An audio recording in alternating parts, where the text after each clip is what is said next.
What's going on, wrestling family? Welcome back to the channel. So we're going to react to Wrestling Titantrons Used to Be Cool. What happened? Now, I have a theory as to why they changed this, but I'll talk about this later in the video. But I will say this.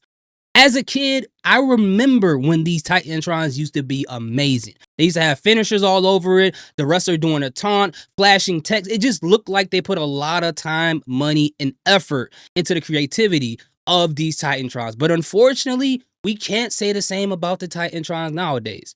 And on that subject, the other thing that I miss as far as creativity goes is back in the day when they used to have specifically designed stages for the pay-per-views. For like In Your House, Backlash, Halloween Havoc, all these different things. Nowadays, we don't really get those creative, special PLE stages that made the PLE feel amazing, right? Now, the stage design now isn't bad, but I do miss the creativity of the past. So, without further ado, let's check out what this guy is going to say. His name is John Weigel. The link to his video is in the description. Go subscribe to his channel. He does amazing work. Let's get into this. Do you remember being a kid and jumping out of your seat for this? Yep. Or this? Yep. Or even this sometimes. Ooh, Yo, I don't know about y'all. I was not hopping out of my chair to know, ooh, Chavo. That was me. I love Chavo the Guerrero, but dude, and I liked him. I wasn't hopping out of my seat for Chavo Guerrero's theme song. That's just me. I like to see him on the screen, but nah, not me, bro. Bravo.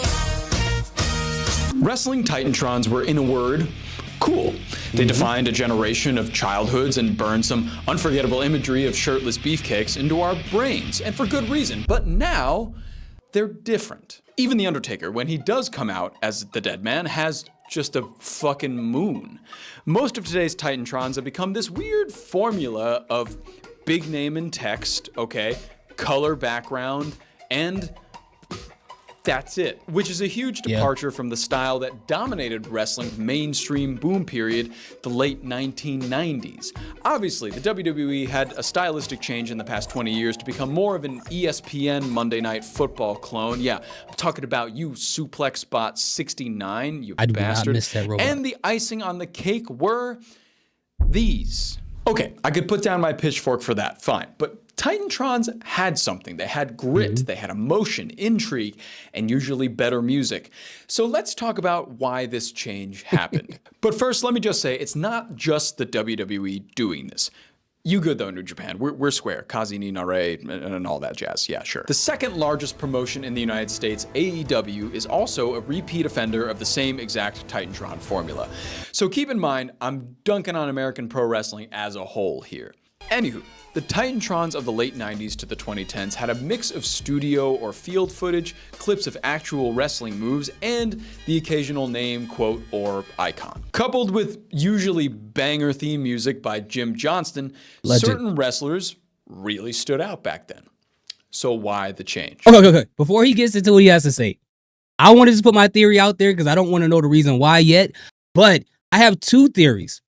The first one is pretty obvious, but the second one I think is really the reason. Now, the first one could be that they don't want to spend a lot of money on video editors, right? It's easy just to make an animated font on the background. You probably could do that on Canva or something like that. Have it, repeat and cycle over and over and over. And that's a lot cheaper. I mean, given what we're getting as far as theme songs from like Def Rebel, it kind of shows you that WWE, as far as that department, don't really care about spending too much money, okay? Now, the ultimate reason that I think that they're doing this or they've changed, specifically WWE, I don't know about AEW, is I feel like that, let's say if you're a wrestler, right? And you got video footage on your Titantron of you doing a finisher on a specific wrestler. Now, let's say if that specific wrestler that you did the finisher on does something illegal, get fired, goes to a different promotion. So now the video editing team has to go in and chop out that footage and replace it with another one. Now, think about this. What if that same wrestler that got fired was taking a finisher in 20 other wrestlers' Titantrons? So now they got to go in and change the Titantrons on all of those. So I think it'd be a lot easier to have a repeated font than to have to go back and re-edit everything over and over. Again, I could be completely wrong, but that would kind of make sense to me. But hopefully the reason makes sense. If not, I don't know, bro. I don't know. Well, the closest answers we have aren't very satisfying, to tell you the truth. Oh, no. Sorry. Journalist Sean Oh, Ross no. Sapp of Fightful Select noted on his Patreon that the change had a few reasons. Number one, a change in internal presentation philosophies at the company, WWE. Vague, but okay. And number two, the actual video editor in charge of the earlier Titantron videos was laid off to cut costs, and they just weren't replaced. But unfortunately, that leaves me with just a ton. So they must got like interns or something doing it now, because like the guy who did the video editing or whoever this person was before, they did an amazing job. But I'm sure you can find somebody to kind of at least emulate what they did. So it must be somebody that already works for WWE that really isn't good with video editing, but they were like, hey, you know, if you want to keep your job, we'll just add extra responsibility to you. We're not going to change the pay, and we'll just save money on the video editing department, on the production team. So I'm thinking that's the case. More questions than I had before. In 1999, WWE made $250.3 million in revenue. And in 2023, WWE made $1.3 billion in revenue. So they have more money than they've ever had. They had money for augmented reality bullshit on every Raw and SmackDown in 2023, but they don't have the resources to edit together a cool Titantron. And with all that money, they continue to produce complete generic dog water music. We got the power, we got the rage, control the stage. Hey, man, don't be hating no Damage Control theme song. It's kind of a banger. It is kind of a banger. Salute to Dakota Kai, man. I miss you. Shout out Def Rebel. See, this all leads me to think that it isn't just a money issue. It's just a complete change in direction. There are tons of fans out there that make custom Titantrons on YouTube, and they do a great job at it. You could easily hire anybody to come do that job. But WWE doesn't want to go that route anymore. They just don't. There must be some advantage to having strong text branding for each wrestler on screen while they enter. There's gotta be. Or maybe they could have gotten tired of editing released talent out of their wrestlers' entrance videos. That could be another thing. It could be a royalty thing potentially too. That would be a good way to avoid paying any royalties to anybody else too, if they had that in their contract for whatever reason. But whatever the real answer is, I can relent. It's a matter of preference. Some people, and children, might like the AR stuff this company does, even though they've reduced it greatly within the past year. Some people, and children, might also like the flashy colors and big name text instead of seeing finishing moves and really cool locker room B-roll. As the wrestling fan base, all of us are suckers for nostalgia. We all want things to be like how they were when we first discovered wrestling. We long for the days of WWF No Mercy on the N64 and when the Monday Night Raw setup looked like an industrial warehouse and the SmackDown fist, you know?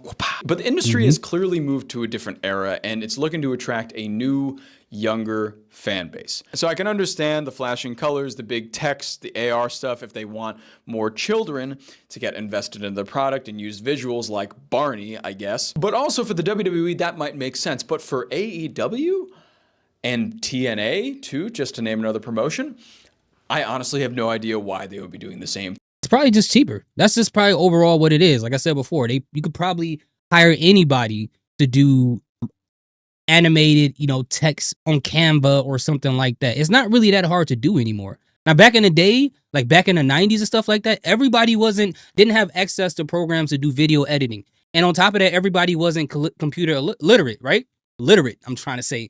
Nowadays, everybody has an app. Everybody has a video editing app on their phone, on their computer or their tablets or whatever. Everybody can do that nowadays. So it's not hard to teach someone how to do it now compared to back then. Thing. They're clearly looking for a different demographic. AEW is a little more older wrestling fans. They do have kids at shows, yes, but they do try to attract that older group, that lapsed wrestling fan from the early 2000s that didn't like the kiddie stuff anymore. So the only real answer I have for why AEW Titantrons also are flashy and have big text and nothing else is maybe because the WWE is doing it and they feel like they need to do it too.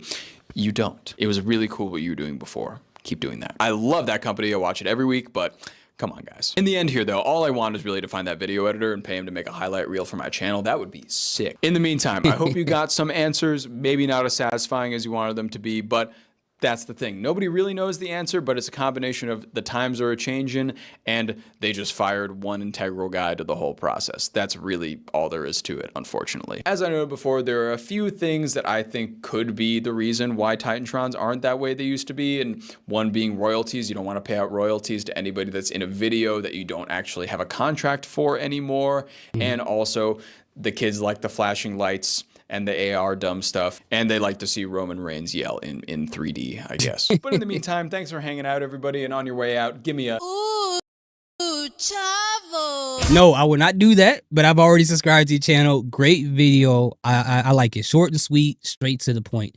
But yeah, I still think it has to do with like wanting to edit people out. Like, I think that plays a huge role into all of that. And maybe for AEW, since they like to rotate talent all the time, maybe they don't want those in their video as well. But again, it's not hard to teach somebody Canva or any type of 3D editing program.